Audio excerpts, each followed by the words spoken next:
தளபதி அவர்கள் களத்துக்குள்ளே வந்தால் அரசாங்கம் தடுக்குது. கட்சி நபர்கள் மக்களை சந்திக்க நேரடியாக வந்தால் திமுக நபர்களையும் குண்டர்களையும் வச்சு தடுக்கக்கூடிய வேலையை இவர் செய்கிறாங்கன்றது பட்டமாக தெரியுது. சேகர்பாபு தூண்டல் தான், வேற யாருமே இல்லை. ஏன்னா இப்போ எங்கள் வீட்லேயே எல்லாருமே மிரட்ட ஆரம்பிச்சிட்டாங்க. இந்த பயம் வர வேண்டிய காரணம் என்ன? இந்த பக்கம் திமுக தலைமையில் ஒரு 12 கட்சியும் பாஜக தலைமையில் இருக்கக்கூடிய 12 கட்சியும் சேர்ந்து இங்கே ஒரு பெரிய ஒரு திட்டமிட்டு ஒரு செயலை செய்யுது. 10வது நம்ம முண்டகலப்பன்னு ஒரு சின்னம் கொடுத்துருக்காங்களா ஒருத்தருக்கு, அந்த சின்னத்தை சார்ந்த அந்த கட்சி நபர்களும் சேர்ந்து நம்மளை எதிர்க்கிறாங்க. இப்பெல்லாம் திட்டுறதுனால என்ன சொல்லி திட்டுறதுன்னு தெரியல. போடா திமுக பேலன்னு சொல்லி திட்டுறதா? திமுகவை யாரும் பெருசா தவறான வார்த்தைகள் சொல்லி திட்டுறாங்களான்னு தெரியல. திமுக காரன் என்ன தவறா தான் பேசுறான். அம்மாக்கு 1000 பொண்ணுக்கு 1000 ரகசியமா பாய் ஃப்ரெண்டு வச்சுக்கன்னு சொன்னது யாரு? சைவ வைணவத்தை குறித்து கொண்டு போய் பாலியல் தொழிலோட ஒப்பிட்டது யாரு?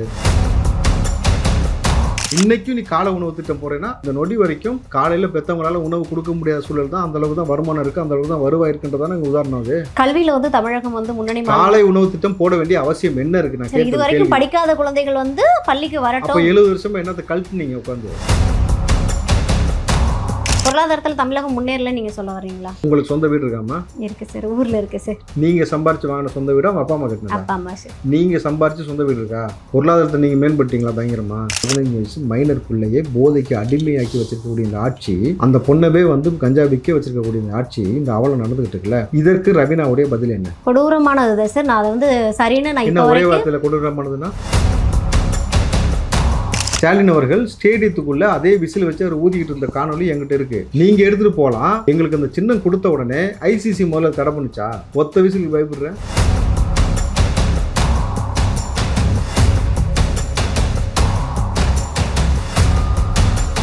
தி எக்ஸ்போஸ் நேயர்களுக்கு வணக்கம்.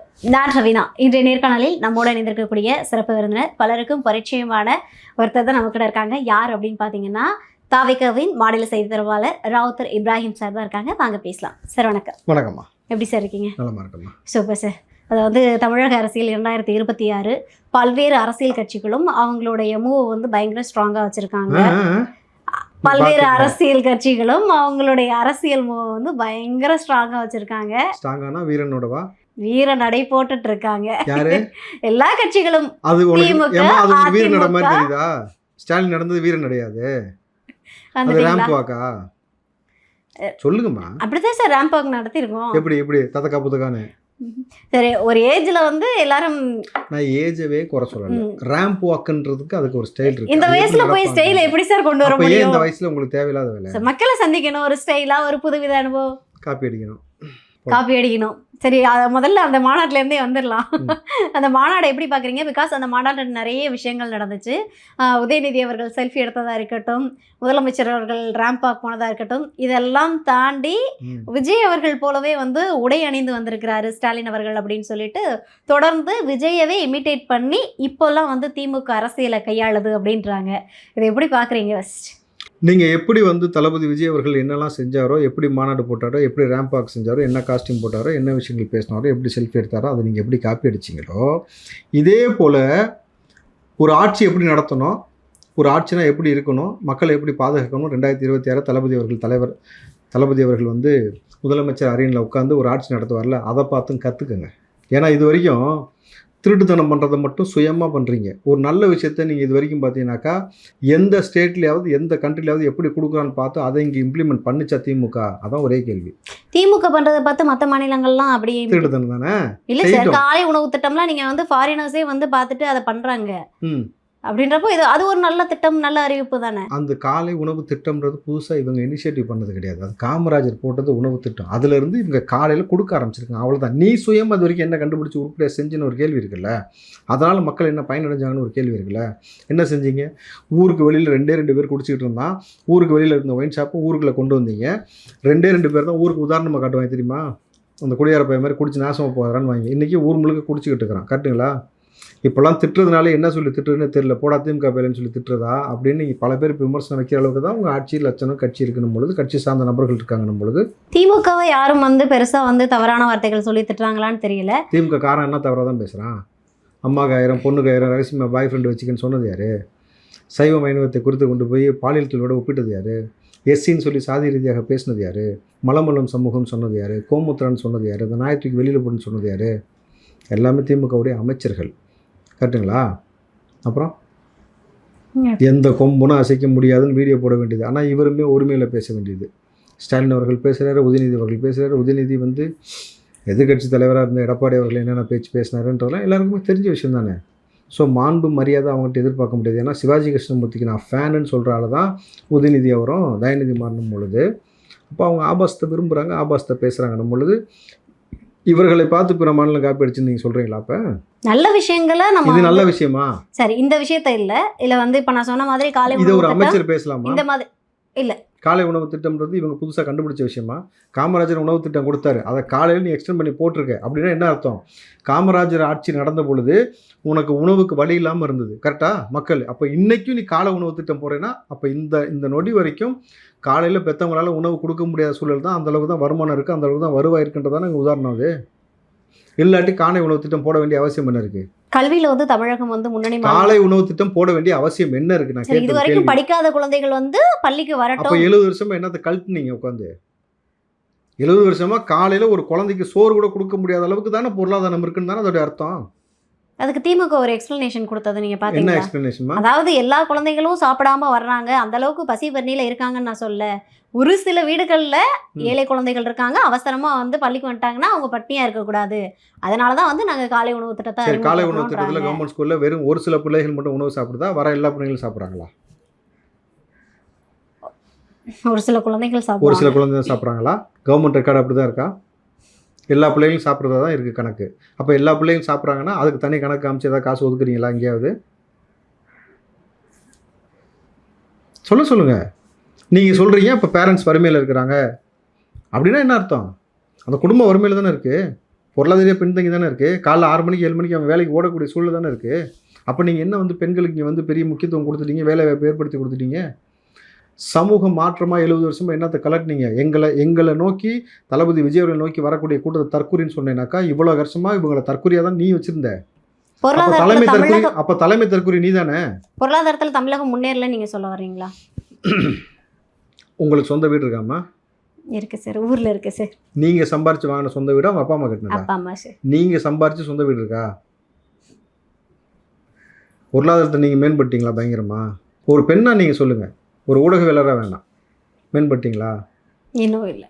நைட் நீங்கள் கொஞ்சம் லேட் ஆச்சுன்னா உங்கள் வீட்டில் பதறிட்டு ஃபோன் வருதா? இல்லை பரவாயில்ல பிள்ளை பத்திரமா வந்துன்ற ஒரு கான்ஃபிடென்ட்டாக இருக்க முடியுதா? முடியல. இதுதான் எக்ஸாம்பிள். உங்களுக்கே இந்த சூழல்னும் பொழுது அப்போ கிராமப்புற மக்களுக்கு யோசிச்சு பாருங்களேன். 100 நாள் வேலை திட்டத்துக்காக அது போய் நிற்கிறாங்கல்ல. இன்றைக்கி திருப்பூரில் வந்து இவ்வளவு பெரிய அதாவது திருப்பூராக இருக்கட்டும், கோயம்புத்தூராக இருக்கட்டும், அங்கே பெரும்பாலும் 90% பெண்கள் தான் வேலை செய்கிறாங்க. அதில் பாதிக்கு பாதியில் 75% வட மாநிலத்தை சார்ந்த நபர்கள் இருக்கிறாங்க. இதில் 2 அரசியல் இருக்குது.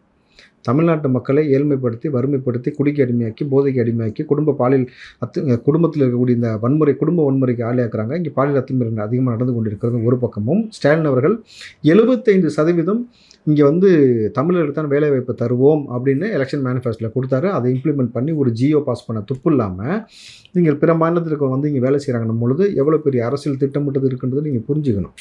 இப்போ கூட முதலமைச்சர் ரீசெண்டாக பேசும்போது கூட தமிழகம் வந்து முன்னணி மாநிலமாக திகழுது, தொழில்துறையில் வந்து தமிழகம் வந்து வளர்ச்சி அடைஞ்சிருக்குது. நான் தான் முன்னாடி உள்ள நேர்காணலையுமே உங்ககிட்ட சொல்லியிருந்தேன், பல்வேறு துறைகளில் வந்து தமிழ்நாடு முன்னணி மாநிலமாக தான் திகழுது. அப்படி இருக்கும்போது இது எல்லாமே வந்து பொருளாதார வளர்ச்சி தானே அப்படின்றாங்க. நம்ம எப்படி அதை வந்து இல்லை சரி இப்போ வாட்ச் கட்டிருக்கீங்களாம்மா? கட்டியிருக்கேன் சார். என்ன கலர்மா? பர்பிள் கலர் வாட்ச் இருக்கலாமா? காட்டுங்க. இப்போ ஸ்டாலின் அவர்கள் இங்கே தொழில் வளம்லாம் வந்திருக்கு அப்படின்னு சொல்லியிருக்காருல, பொருளாதாரத்தை மேம்பட்டுக்கின்றால, வெள்ளை அறிக்கை கொடுன்னு கேட்குறோம். ஏன் கொடுக்கல? உங்கள் கையில் இருக்குது, நீங்கள் காமிச்சிட்டிங்க. உங்கள் கையில் இல்லை, நீ காட்ட மாட்டுற. வெள்ளை அறிக்கை கொடுன்னு கேட்டோம், ஏன் கொடுக்கல? பலாயிரம் கோடி வர்த்தகமாக உள்ளே வந்திருக்குனாக்கா நம்ம மக்கள் மீது இருக்கக்கூடிய வரிச்சுமை கூடணுமா குறையணுமா? இதுதான் நான் அன்னையிலேருந்து கேட்குறேன். நம்ம மீது இருக்கக்கூடிய வரிச்சுமை குறையணும். ஆனால் இங்கே வரிச்சுமை கூடி கொண்டே போகுது. சாதாரணமாக கண்ணுக்கு தெரிஞ்சு இந்த 4 வருஷத்தில் நம்ம கட்டின மின்சார கட்டணத்தை மட்டும் எடுங்களேன். 500 ரூபாய் கட்டின வீட்டில் 5000 ரூபாய் கட்டக்கூடிய சூழ்நிலை கொண்டு போய் விட்டுருக்கிறேன். இதில் சொத்து வரி, வீட்டு வரி, மின்சார வரி, பால் கட்டணம், பேருந்து கட்டணம், எல்லாத்துலேயும் டேக்ஸ் வந்து அதிகமாகப்படுத்தி வச்சுருக்கிறீங்க. யோசிச்சு பாருங்கள், அரிசியோட விலை என்ன ரேட்டு போய்கிட்டு இருக்கு இன்றைக்கி. தங்கத்தின் விலை 2வது நம்ம பேசலாம். இன்றைக்கி சாமானிய வீட்டு பிள்ளைகளுக்கு தங்கம் என்பது 8ஆ கனவாக மாறிடுச்சு. சவரம் 1.5 லட்சத்தை தாண்டி போய்கிட்டுருக்கு. புரியுதுங்களா? இந்தியா வந்து தலை சிறந்து வளர்ந்துருச்சுனாக்கா எந்த இடத்துல பொருளாதாரம் இருக்குது, எந்த இடத்துல மக்கள் பயன்படுறாங்க, அதில் வந்து வாங்குறாங்களா, வாங்க முடியுதான்னு ஒன்று இருக்குது. அரிசி என்ன ரேட்டு போய்கிட்டு இருக்கு இன்றைக்கி? ஆனால் தமிழ்நாடு முழுக்க ஒவ்வொரு முறையும் மழை வரும்போது டன்னாக அரிசி மழை நினைதா இல்லையா? டன்னாக நெல்லுக வந்து இந்த மழை நனைஞ்சு போகுது. ஆனால் நம்மக்கிட்ட இருக்கக்கூடிய அரிசியை இவர்கள் பதப்படுத்தி ஒரு குடோன் கட்டுனாக்கா பிற மாநிலத்தை சார்ந்த நபர்களும் பிற வர்த்தக முதலாளிகளும் சம்பாதிக்க முடியாது. இங்கே நமக்கு அரிசி ஈஸியாக கிடச்சிரும். அப்போ இதை திட்டமிட்டு மழை நினைய விடுறாங்க. இத்தனை வருஷமாக அவங்க அரசாங்கம் குடோன் கட்டி அதை பாதுகாக்கலை. அவன் வந்து இங்கே விலை நிர்ணயிக்கிறான். ஏமா வெளியூர்லேருந்து ஒருத்தன் வந்து அரிசி விலை, பால் விலை, இங்கேருந்து பெட்ரோல் விலை, எண்ணெய் விலை எல்லாத்தையும் அவன் தான் டிசைட் பண்ணுறான். ஃபோன் ரீசார்ஜ் பண்ணுறதுலேருந்து கொக்கோ கோலாலேருந்து தண்ணி வரைக்கும் அவன் டிசைட் பண்ணி அவன் விற்கிறான். அத்தனையும் இங்கே உற்பத்தி ஆகுது. ஆனால் விலை வைக்கிறது யார் வைக்கிறா? அம்பானி அதானியும் வைக்கிறாங்க. அதுக்கு யார் அடிமை சாசனம் எழுதி கொடுக்குறது? இது திட்டமிட்ட கார்ப்பரேட் அரசியல் அது. இந்த அரசியல் நம்ம புரிஞ்சுக்கணும். ஓகே. இப்போ நீங்கள் ரீசெண்டாக ஒரு நியூஸ் வந்தது, அது பார்த்தீங்களான்னு தெரியல. என்ன அப்படின்னா, தாவேக்கவினர்ஸ் வந்து சில இடங்களில் போயிட்டு தேர்தல் கருத்து கணிப்புக்காக போயிருக்காங்க. அது வந்து திமுக வந்து தொடர்ந்து அடித்து துரத்துன ஒரு காட்சி வந்து இப்போ வந்திருக்கும். நீங்கள் அதை பார்த்தீங்களா இல்லையா? தொடர்ந்து வந்து திமுக வந்து தாவேக்க வந்து களத்தில் மக்களை சந்திக்க விடக்கூடாதுன்னு ஏதாவது முயற்சி பண்ணணும்னு நினைக்கிறீங்களா? தளபதி அவர்கள் களத்துக்குள்ளே வந்தால் அரசாங்கம் தடுக்குது. கட்சி நபர்கள் வந்து மக்களை சந்திக்க நேரடியாக வந்தால் திமுக நபர்களையும் குண்டர்களையும் வச்சு தடுக்கக்கூடிய வேலையை இவர் செய்கிறாங்கன்றது அப்பட்டமாக தெரியுது. இன்றைக்கி செய்தியின் அடிப்படையில் தெரியுது இல்லையா நமக்கு? அப்போது இந்த பயம் வர வேண்டிய காரணம் என்ன? காலங்காலமாக திருட்டுத்தனம் பண்ணிகிட்டு இருக்கிறான்ல, அவனை நம்ம இங்கேருந்து ஒழிச்சிட்டு வேறு ஒரு நல்ல ஆட்சி வந்துச்சுனாக்கா அவங்க செஞ்ச ஊழல் எல்லாத்தையும் எடுப்போம், அவங்களுடைய சொத்தை பறிமுதல் செய்வோம், அரசாங்க கஜானாவுக்கு அந்த பணத்தை கொண்டு விடுவோம். இங்கே நமக்கு இத்தனாயிரம் கோடி நஷ்டத்தில் இருக்குன்னு சொல்கிறோம்ல, கடலில் இருக்குன்னு சொல்கிறதெல்லாம் அடைக்கக்கூடிய சூழல் ஏற்படும். அவன் காலங்காலமாக குடும்ப அரசியல் பண்ண முடியாது, திருட்டுத்தனம் பண்ண முடியாது. அதுக்கு ஒரு சரியான நபர் வரானும் பொழுது அதை தவிர்க்கணும், அதை தடுக்கணுன்றதுக்காக தான் இந்த பக்கம் திமுக தலைமையில் ஒரு 12 கட்சியும் பாஜக தலைமையில் இருக்கக்கூடிய 12 கட்சியும் சேர்ந்து இங்கே வந்து ஒரு பெரிய ஒரு திட்டமிட்டு ஒரு செயலை செய்யுது. பத்தாவதுக்கு நம்ம முண்டகலப்புன்னு ஒரு சின்னம் கொடுத்துருக்காங்களா ஒருத்தருக்கு, அந்த சின்னத்தை சார்ந்த அந்த கட்சி நபர்களும் சேர்ந்து வந்து நம்மளை எதிர்க்கிறாங்க. திமுகவில் வந்து போதைப் பொருள் வந்து தமிழகத்துக்குள்ளே வர்றதுக்கு காரணம் யாருன்னு நான் ஒரு திமுகவை சேர்ந்த ஒருத்தர்கிட்ட போய் நான் கேட்கும்போது அவர் சொல்கிறாரு, தமிழ்நாட்டை வந்து தனி மாநிலமாக பிரித்து கொடுங்க, உள்ளே எதுவுமே வர விடாமல் நாங்கள் பாதுகாக்கிறோம் அப்படின்றாரு. அந்த மாதிரியான பொறுப்பற்ற பதிலை வந்து நான் இதுக்கு முன்னதாகவே உங்ககிட்ட வந்து ஒரு நேர்காணலில் கேட்டிருக்கேன். அதை பற்றி நான் பேசாமலும் அதை பற்றி கேட்காமலும் இல்லையே. இந்த சப்ஜெக்டை பற்றி பேசுங்க. இல்லை, அந்த கஞ்சாவும் போதையும் வர்றதுக்கு வந்து திமுக காரணம் இல்லைன்னு சொல்கிறாங்க. கேள்வி கேட்டீங்கல்ல, அது முடிஞ்சதுக்கு அப்புறம் இன்றைக்கி நடந்திருக்க சம்பவம் இது. 15 வயது சிறுமி போதையினால் அடிக்ட் ஆகிருக்கா. அந்த பொண்ணு போதையை எடுத்திருக்கிறா, கஞ்சாவை அதை வந்து விற்பனை செஞ்சுருக்கிறா. ஸ்கூலுக்குள்ளே எல்லா மாணவ பிள்ளைகளுக்கும் அது விற்றுருக்கிறா. அந்த பொண்ணை வந்து ஏற்கனவே ஸ்டேஷனுக்கு கூட்டு போயிருக்காங்க. தொடர்ச்சியாக ஃபுல்லாக போதையிலே இருக்கிறா. ஆமாம், நான் கேமராலாம் அடித்து உடச்சிருக்கேன்னு சொல்கிறா. 15 வயசு மைனர் பிள்ளையே போதைக்கு அடிமையாக்கி வச்சுருக்கக்கூடிய இந்த ஆட்சி, அந்த பொண்ணவே வந்து கஞ்சா விற்க வச்சுருக்கக்கூடிய இந்த ஆட்சி இந்த அவலம் நடந்துக்கிட்டு இருக்குல்ல, இதற்கு ரவீனாவுடைய பதில் என்ன? கொடூரமானது சார். நான் அதை வந்து சரின்னு நான் என்ன ஒரே வார்த்தையில் கொடூரமானதுன்னா, கொடூரமானதை தாண்டி சரி, அது வந்து கொடூரமான விஷயம் தான், இது கண்டிக்கப்படக்கூடிய விஷயம் தான். இப்போ இந்த ஆட்சியில போதை கலாச்சாரம் இருக்குல்ல, இருக்கு சார். நான் இல்லைன்னு இது வரைக்கும் சொல்ல ஆட்சியாளர்கள் அவங்க சொல்றதெல்லாம் நம்ம எடுத்துட்டு பேச முடியுமா? அவன் இல்லைன்னு 1000 உருட்டுவாங்க, அதை பத்தி பேச முடியுமா? தேனியில் ஏதோ ஒருத்தவன் வந்து ஆட்சிக்கே வராத 15 வருஷமாக மூத்திர சிந்தில் இருந்துட்டு எங்களை பற்றியே பேசிட்டு ஒரு ஆள் இருக்கானா, அதை பற்றி பேசிகிட்டு இருக்கிறதா? இதை குறித்து பேசணுமா? ஒரு ஊடகங்களில் கடத்தி கொண்டு போய் அடித்தாங்களே அதை குறித்து பேசணுமா? தொடர்ச்சியாக பெண் குழந்தைகளுக்கு பாதுகாப்பு இல்லாத சூழல் நடந்துகிட்டு இருக்குது, அதை குறித்து பேசணுமா? பாலியல் அத்துமீறல் நடந்து கொண்டே இருக்குது, அதை பற்றி பேசணுமா? இங்கே காலைல ஜெயிலு சாயங்காலம் பெயில் வந்துகிட்டே இருக்காங்க, அதை பற்றி பேசணுமா? மாவட்ட செயலாளர்கள் போர்வையில் உட்காந்துட்டு திமுக நபர்கள் அராஜகம் பண்ணிட்டு இருக்காங்க, அதை பற்றி பேசணுமா? திமுகவோட ஆட்சியில் வந்து பல்வேறு பிரச்சனைகள் வந்து உங்களுக்கு தொடர்ந்து வந்து தாவேக்காவுக்கு கொடுக்கப்பட்டுக்கிட்டே இருக்குது. ஏன் உங்களுக்கு கொடுக்கலையா? பொதுமக்களுக்கு கொடுக்கலையா? தாவேக்காவுக்கு மட்டும் தான் கொடுக்குறாங்களா? ஓகே சார், இப்போ தாவேக்காவுக்கு கொடுக்கப்படக்கூடிய பிரச்சனைகள் பேசு பொருளா இருக்கு. பொதுமக்களுக்கு திமுகனால பிரச்சனை இல்லையா? இல்லன்னு நான் சொல்ல சார், பொதுமக்களுக்கு வந்து திமுகனால பிரச்சனை இருக்கு. இப்போ வந்து ஊடகமா இருக்கட்டும் சரி, இல்ல பொதுமக்கள் பேசக்கூடிய விஷயமா இருக்கட்டும் இல்ல சரி, இப்போ திமுக வந்து யாருக்கு அதிக இடைஞ்சலை கொடுக்குது அப்படின்னா, வெட்ட வெளியா தெரியக்கூடிய ஒரே விஷயம் என்னன்னா, தாவேக்காவுக்கு வந்து அது மிகப்பெரிய பிரச்சனையை கொடுத்துக்கிட்டு இருக்கு அப்படின்னு.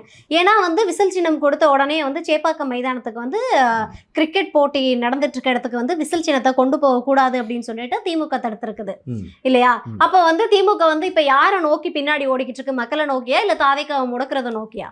ஊருக்கே தெரியுது இல்ல யாரை நோக்கி போகுது. அப்ப யாருக்கு பிரச்சனை கொடுக்குது? தாவேக்காவுக்கு பிரச்சனை கொடுக்குது. நான் உங்ககிட்ட கேட்கிறேன். ஸ்டேடியத்துக்குள்ள நீங்கள் வந்து ஸ்டாலின் விசில் வச்சு ஊதுன காணொலி என்கிட்ட இருக்கு. ஸ்டாலின் அவர்கள் ஸ்டேடியத்துக்குள்ள அதே விசில் வச்சு அவர் ஊதிக்கிட்டு இருந்த காணொலி என்கிட்ட இருக்கு. அவர் விசிலோட இருக்க ஃபோட்டோ என்கிட்ட இருக்கு, நான் தரேன், நீங்கள் போட்டு விடுங்க. நீங்கள் எடுத்துகிட்டு போகலாம். எங்களுக்கு அந்த சின்னம் கொடுத்த உடனே ஐசிசி முதல்ல தடை பண்ணுச்சா? ஐசிசி தடை பண்ணல. நீ ஒரு சேப்பாக்கத்துக்குள்ளே சேப்பாக்கம் சேகு வர யார் ஒத்த விசிலுக்கு பயப்படுற? என்ன நீங்கள் ஆலமுறைன்னா ஒத்த விசிலுக்கு ஒட்டுமொத்த பேர் ஒன்றுக்கு போயிட்டு போலீஸை வந்து வச்சு விசில் கொண்டு போகிறாங்களாம் கண்டுபிடிச்சி பறிமுதல் செய்தி பரபரப்பாக போட்டுக்கிட்டு இருக்கிறான். ஏண்டா கஞ்சாவை கண்டுபிடிக்கணுமா விசிலை கண்டுபிடிக்கணுமா உங்கள் ஆட்சியில்? எதை பிடிக்கணும், எதை தடுக்கணும்? நீ ஆலமரங்கிற கேட்டால் நீங்கள் வந்து எங்களை அட்டகத்தின்ற. ஏய், ஒரிஜினலாகவே நீ தான் அட்டகத்தின்றது இப்போ ஊருக்கே தெரிஞ்சு போச்சு. ஒத்த விசிலுக்கு பார்த்து பயந்தவொடனே. எங்கள் தளபதி தான் ஒரிஜினலாகவே கத்தியும் அவர் தான் துப்பாக்கியும் அவர் தான். இந்த சீன்லாம் நீ வேற எவன்ட்டாவது போய் போட்டுக்க. இப்போ சேப்பாக்கம் மைதானத்துக்குள்ளே வந்து விசில் கொண்டு போகக்கூடாதுன்னு காவலரை வச்சு தடுத்தாங்க. தொடர்ந்து இப்போ ரீசெண்டாக வந்த நியூஸ் என்ன அப்படின்னா, சிவகங்கையில் வந்து கவுன்சிலர் வந்து தூய்மை பணியாளர்களுமே வந்து விசிலை பயன்படுத்தக்கூடாதுன்னு சொல்லி அவங்களுக்கு தடை வச்சிருக்காங்க. இதுக்கு பின்னாடி உள்ள ரீசன் ஒரு பக்கம் வந்து தாவேக்கு கொடுக்கப்பட்ட சின்னம்னு பார்த்தாலும் ஒரு பக்கம் இல்லை, எல்லா பக்கம் பார்த்தாலும் அதான ரீசன். அதுதான் ரீசன். அப்போ நீங்கள் தூய்மை பணியாளர்கிட்ட மட்டும் தடை பண்ணீங்கன்னா பஸ்ஸு மற்ற இடங்கள் எல்லாத்துலேயுமே நீங்கள் தொடர்ந்து தடை பண்ணணும்ல, அது பாசிபிளா? அது பாசிபிளாக நீங்கள் அவங்கள்ட்ட தான் கேட்கணும். பட் ஏன் தூய்மை பணியாளர் வாசிக்கக்கூடாதுன்னு நான் விசாரித்தேன், கேட்டேன். ஓகே, இந்த சின்னம் கொடுத்துருக்காங்க இல்லையா, தூய்மை பணியாளர் காலையில் குப்பை கலெக்ட் பண்ணுறதுக்காக வரும்போது அந்த விசிலை ஊதுறாங்க இல்லையா, திமுகக்காரன் கக்கூசில் அவசரமாக போயிட்டு இருந்திருக்காங்க. விசில் சத்து கட்டின பாதியில் இன்ஸ்டானா. அப்புறம் மூதேவி உட்காந்து முடிச்சுட்டு வாடான்னு நம்ம பசங்க சொல்லியிருக்காங்க. இப்போ அதனால் தூய்மை பணியாளர்கள்லாம் காலைல விசில் அடித்தோடனே பதறாங்களாம் விசில் சத்தம் கேட்டால். புரியுதுங்களா? ஒருத்தன் ஒன்றுக்கு போகிற விசிலை பார்த்துட்டு இந்த பக்கம் வந்து பாதியில் ஆகி போகாமல் எஞ்சி வர. What is this bro? அவ்வளோதாம்மா. எவனாவது இந்த மாதிரி உத்தரவு போட முடியுமா? ஒரு விசிலை யூஸ் பண்ணக்கூடாதுன்னு நீ சொல்கிறது கவுன்சிலருக்கு அந்த அதிகாரத்தை கொடுத்தது யார்? சேப்பாக்கம் ஸ்டேடியத்துக்குள்ளே வந்து விசிலை கொண்டு வரக்கூடாதுன்னு அதிகாரம் கொடுத்தது உங்களுக்கு யார்? தடுத்தது யார்? ஐசிசி தடுக்காத போது நீங்கள் எப்படி தடுக்க முடியும்னு ஒரு கேள்வி இருக்குல்ல. பூரா பேருக்கும் சரி விடுங்க. இல்லை, இப்போ ஒருவேளை வந்து எல்லாரும் வந்து விசிலை வந்து பொது இடங்களில் தவறாக பயன்படுத்துகிறாங்க. பாடத்துனாக்கா அவங்க பாதியிலே வரப்போகிறாங்க எந்திரிச்சு, அவ்வளோதான். அது அவன் பிரச்சனை. எங்களுக்கு தேர்தல் சின்ன அதானே கொடுத்துருக்கு, நாங்கள் ஊதக்கூடாதுன்னு சொல்கிறதுக்கு நீ யார்? நாங்கள் கூட இப்போ ஊதலை, தூய்மை பணியாளர் ஊதுறாங்க, அது உனக்கு வலிக்குது. கிரிக்கெட்டில் ரசிகர்கள்ன்றது கட்சியோடைய சாயல் இல்லாமல் அங்கே வந்து கிரிக்கெட் ரசிகராக வருவாங்க. அவன் எல்லா கட்சி சார்ந்திருப்பான், எல்லா மதத்தை சார்ந்திருப்பான். அவன் ஊதக்கூடாதுன்னு தடை பண்ணுறீங்க. பயம் வந்துருச்சுல? பயம் வந்துருச்சு. நம்ம ஒரு பக்கம் எடுத்துக்கிட்டாலும் முதலமைச்சர் மு.க. ஸ்டாலின் பார்த்தீங்கன்னா எல்லா இடத்துலையுமே வந்து தாவேக்காவை ஸ்கிப் பண்ணுறாரு. லைக் எப்படின்னா, இப்போ வந்து தேர்தல் முனைப்பு நாங்கள் பேர் சொல்லி தானே பேசுகிறோம் திமுகன்னு. நீ ஒரு மாநாடு நடத்துனீங்க, வாரம் மாநாடு நடத்துகிறீல, எங்கள் பேரை சொல்கிறது ஒன்று தைரியம் இருக்கா? நாங்கள் ஸ்டாலின் அங்கிள்னு சொல்லி பேசினார், அங்கிள்னு சொல்லக்கூடாது நீங்கள். சரி, முத்துவேல் கருணாநிதி சாருன்னு சொல்லி பேசினார், தீய திமுகன்னு சொல்லி பேசினார், தீய சக்தி திமுகன்னு சொல்லி பேசுகிறோம். நீ சொல்கிறதுக்கே பயப்படுற. ஆனால் எங்களை பற்றி தான் பேசுகிற. எங்களை பற்றி தான் பேசுகிறேன்னு எல்லாத்துக்கும் தெரியுது, ஊருக்கே தெரியும், உனக்கும் தெரியும், ஊருக்கும் தெரியும். ஆனால் எங்கள் பேரை மட்டும் சொல்ல மாட்டேன், அதுதான் பயம். பேர் சொல்கிறதுக்கு பயம் ரீசன் இல்லையா சார்? ஆக்சுவலி வந்து இவங்க பேரெல்லாம் சொல்லணுமா? நாங்கள் வந்து 75 ஆண்டு கால ஆட்சியை பண்ணியிருக்கோம், நாங்கள் எங்கேயோ இருக்கோம், உன் பேரை நான் ஏன் சொல்லணும்? அதனால நாங்கள் கடந்து போகிறோம். ஒருவேளை விஜய்ன்ற பேரை நாங்கள் சொல்லிட்டோம்னா நாங்கள் வந்து தாழ்ந்து போன மாதிரி ஆயிடுவோம்னு ஒருத்தர் வந்து நேர்காணலில் சொல்லியிருக்காரு. ஏற்கனவே குழி தோண்டி தான் இருக்குது, பாதி பேர் உள்ளதான் கிடக்குறாங்க. 2020 எலெக்ஷன் முடிஞ்சுன்னு மண்டை போட்டு மூடிடுவாங்க. அவர் தான் சொன்னார், திமுகன்ற ஒரு நம்பரை, திமுக அப்படின்ற கட்சியை யாருமே தொடவே முடியாதுன்ட்டு. அவையில அடக்கம் பண்ண போகிறாங்கன்னு அர்த்தம். அதுக்கு இல்லை, திமுக வந்து இப்போவுமே வந்து நாங்கள் ஸ்ட்ராங்காக தான் இருக்கோம், கூட்டணி பேச்சுவார்த்தை ரொம்ப சுமூகமாக போய்கிட்டு இருக்கு, கூட்டணியில் எந்த விரிசலுமே கிடையாது, எல்லாருமே வந்து நாங்கள் ஸ்ட்ராங்காக இருக்கோம் சார். இப்போ வரைக்கும் போன தேர்தலில் இருந்து அதே கூட்டணி அப்படியே இருக்குது.